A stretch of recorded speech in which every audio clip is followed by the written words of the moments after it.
Welcome po mga kakuya ko, Jonathan TV Mix Vlogs po mga kakuya, nag-update, no? So talaga maganda yung topic natin ngayon po mga kakuya, about po ito sa nagkatawang tao. So mayroon na namang members of INC po mga kakuya na hindi lubos na kaunawa kung ano ba ibig sabihin nagkatawang tao. Yung pagkatawang tao ni Kristo at yung sa normal na tao ay hinahambing daw mga kakuya is parehas lang. So itong mga INC members po mga kakuya, kapag yun nga sinasabi natin, kapag walang authority yung tagapagturo nila, ganun din po yung members po mga kakuya. Kung ano yung natutunan nila yun about sa kanilang mga ministro. Kaya nga kung tayo ay naghanap ng katotohanan, no? So alamin natin kung ang tagapagturo natin ay mayroon ba silang authority magpapahayag ng salita ng Diyos po mga kakuya. Para hindi po tayo madinggoy sa iba't ibang uri ng paglamang ng isang tao. No? So bago ang lahat po mga kakuya, panoorin muna natin ang kanyang video po mga kakuya. Anong pagkakaintindi nyo sa nagkatawang tao? Ang nagkatawang tao ay pinanganak na tao, ibig sabihin nun. Kaya dahil sa nung binagbubuntis pa ni Maria, no, ang ating Panginoong Kristo, 'di ba? Ang iyong dinadalang tao. O, 'di ba? Nang ipinanganak na, 'di ba? Nagkatawang tao. Bakit tayo mga tao, 'di ba tayo nagkatawang tao nang ipinanganak tayo? Ginugulo lang nila ang isipan ng mga tao upang mapaniwala na ang Diyos daw nagkatawang tao. Wala namang sinasabi ang Diyos nagkatawang tao. 'Di ba? 'Yun ay kanilang kuro-kuro lang, no? Katang-isip lang, imbento lang. Welcome po mga nagbabalik, no, Jonathan TV Mix Vlog. So ayon sa kanyang video po mga kakuya, no, talagang nagkatawang taong si Kristo at hinahambing niya sa normal na tao. So ano pang ibig sabihin po mga kakuya? Parehas lang ba ito? So nakakalungkot lang dahil nga nag-self-interpret na naman about po sa mga ganitong pananampalataya na talaga napakadelikado po mga kakuya. So ngayon ipaliwanag natin ano bang ibig sabihin ng nagkatawang tao, no, at parehas lang ba ito sa normal na tao na katulad natin, kasi sa kanya ang paliwanag niya parehas lang daw ito, no? So alamin natin po mga kakuya anong ibig sabihin na nagkatawang tao. Kaya nga sabi niya imbento lang daw ang aral ng pagka-Diyos ni Kristo, no? So talagang dito natin alamin mga kakuya at i-booking natin na totoo ba ang kanyang sinasabi, no? So ang nagkatawang tao ay isang panrelihiyosong termino na nangahulugang ang isang espiritual o banal na nilalang ay naging tao, nagkaroon ng laman, katawan, at nabuhay sa mundo tulad ng isang normal na tao. So sa pananampalatayang Kristiyano, ang nagkatawang tao ay pangunahing tumutukoy kay Hesukristo. No, mga kakuya, sa ayon po dito sa Juan 1 verse 14, at ang berbo ay nagkatawang tao at numahan sa gitna natin. Ang berbo o salita ay tumutukoy kay Jesus, na ayon sa pananampalataya ay ang Diyos na nag-aanyong tao upang mamuhay sa mundo. Ikalawa, magturo ng katotohanan. Ang ikatlo, magdusa at mamatay para sa kasalanan ng tao at muling mabuhay para sa kaligtasan. No? So sa simpleng salita, ang nagkatawang tao ay espiritong naging tao mula sa kalagayan ng espiritual tungo sa pisikal na anyo. So ang normal na tao matatawag ba na nagkatawang tao? So dito magandang tanong, hindi karaniwang gamit ang nagkatawang tao ay hindi ginagamit para sa normal na tao. So nakakalungkot lang po mga kakuya, ito ay inugnay niya sa kay Kristo na nagkatawang tao at normal na tao. Magkaiba po yun po mga kakuya, no? So mag-iingat po tayo sa mga interpretasyon sa mga iba't ibang uri na tatag lamang ng isang tao, no? So ang ayon sa Biblia, no, si Kristo ang anak ng Diyos ay umiiral na bago pa ang kanyang kapanganakan. Bilang tao, siya ay kasama ng Diyos, Ama at bahagi na tinatawag na banal na Trinidad, Ama, Anak, si Kristo at Espiritu Santo. Ibig sabihin po mga kakuya, no, so kaya naging tao, nagkatawang tao ang Kristo dahil nga dito ay kung ano ang pinagmulan niya ay siya ay Espiritu na kasama na ng Diyos. Kaya nagkatawang tao, no? So mga patunay sa Biblia na si Kristo ay Espiritu. Sa Juan 1 verse 1 hanggang 3, no, nang pasimula siya ang berbo, salita, at ang berbo ay sumasa Diyos, at ang berbo ay Diyos. Lahat ng mga bagay ay ginawa sa pamagitan niya. Ipinakita nito na si Jesus ang salita ay Diyos at kasama na ng Diyos mula sa pasimula, no?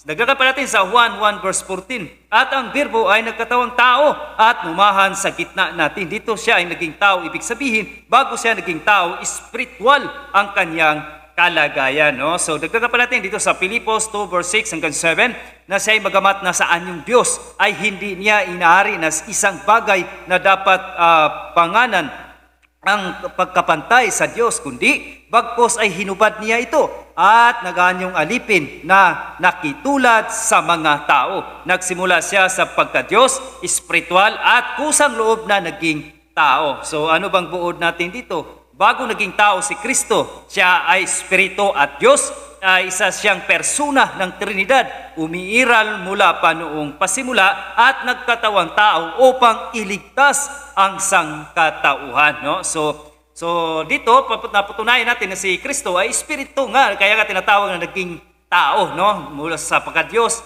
at naging tao. No? So ibig sabihin, hindi siya pwede baliktarin na tao naging Diyos. Mali po yung konteksto po yung mga kakuya. So parehas lang ba ang nagkatawang tao sa normal na tao na katulad natin?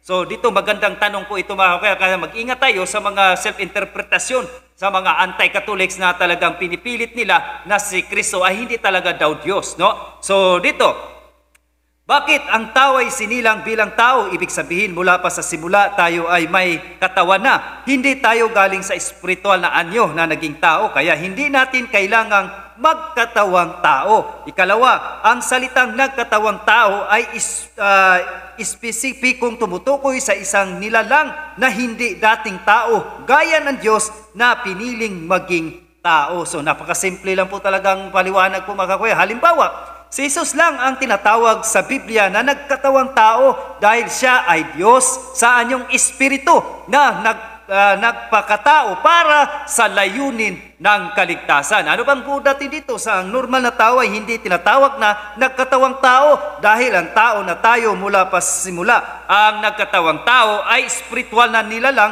na naging tao gaya na nangyari kay Jesus ayon sa pananampalatayang Kristiyano po mga kakuya. So ang sabi nila na talagang imbento lang daw ang pagka-Diyos si Kristo sa mga Katoliko. Totoo kaya ito po mga kakuya? No? So Biblia ang sasagot po mga kakuya. Ayon po dito sa Philippians 2 verse 6 sa Contemporary English Version. Ito po ang ating mababasa. Christ was truly God, no? But He did not try to remain equal with God, no? So talaga yan po ang nabasa natin po mga kakuya. So dagdagan pa natin dito po sa John 10 verse 30, yung sa Amplified Bible po mga kakuya.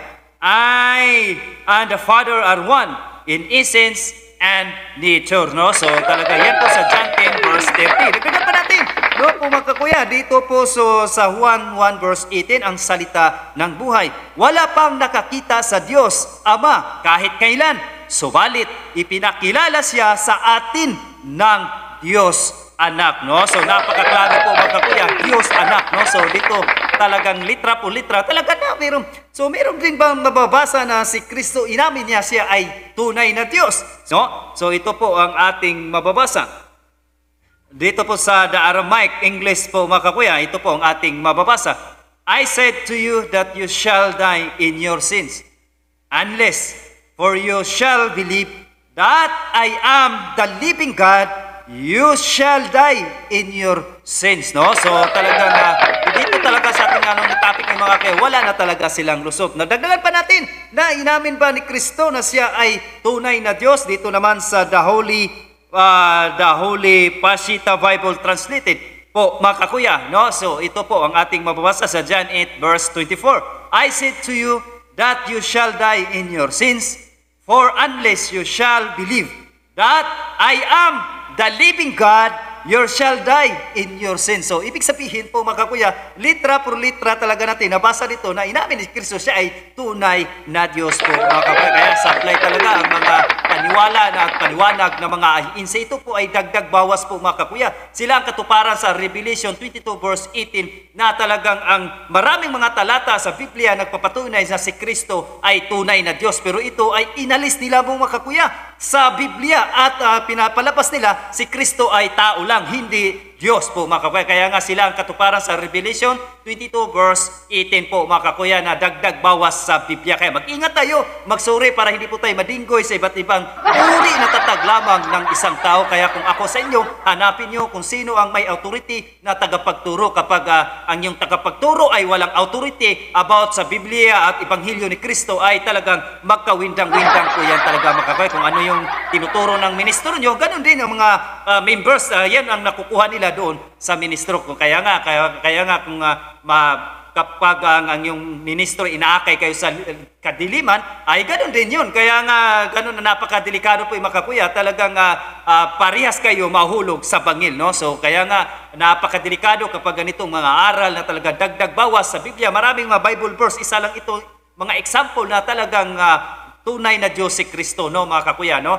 So silang katuparan sa Revelation 22 verse 18 na talagang dagdag bawas sa Biblia na maraming inalis nila ang pagka-Diyos si Kristo sa Biblia po mga kakuya, no? Na maraming mga patunay na si Kristo ay tunay na Diyos, no? Sa kanila ay tao lang, hindi Diyos, no? So muli, maraming salamat at God bless po sa ating lahat po mga kakuya at mag-ingat at magsuri. No, ayon po sa Hosea 4 verse 6, my people are destroyed for lack of knowledge. So muli, God bless at ingat po tayo palagi po mga kakuya.